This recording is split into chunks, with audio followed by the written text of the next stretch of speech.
also joined by Ambassador Kevin from France. But I now have President Heinke. Thank you, Gina, Yahweh, and thank you, General. The coalition is ready to work together to deliver. And perhaps we need to change the narrative so that these countries, and even at the micro-organizational level, that they do not see the issue of climate funding as an expense, but as an investment.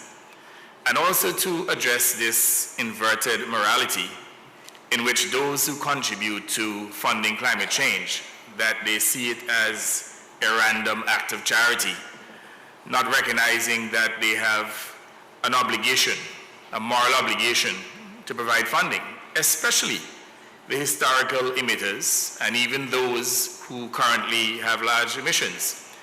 Because at the end of the day, about 270 years ago, they were actually burning the planet down without recognizing that they were doing so when they pursued the Industrial Revolution. Thank you.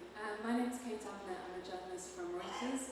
I wanted to ask the panel their climate finance provisions by 2030. It's sort of one of the earliest.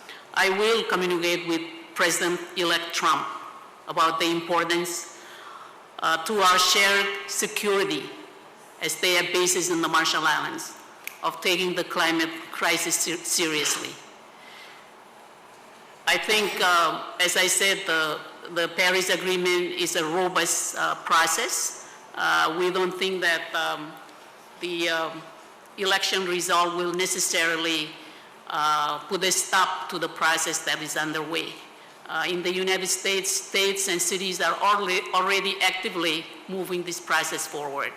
Going up. We have a very short time. I will open the floor for... I believe that the withdrawal from the Paris Agreement by the United States will be a retrogressive step. The United States has an obligation, a moral obligation, perhaps more so than any other, to provide leadership and climate funding to address the issue of climate change because of its historical emissions. So they need to provide funding to clean up the mess that they created over hundreds of years. And they also need to provide funding as a form of climate justice because at the end of the day, the United States, like other large polluting countries, would have created a tort against all of humanity. And for them to walk away from the obligation, I think that is totally inappropriate. And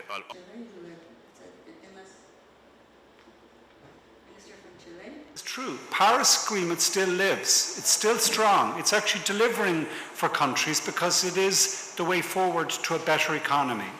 And any country that might want to veto or opt out, I think will come back because they realize that they're falling behind. They're missing out on the new economy to come.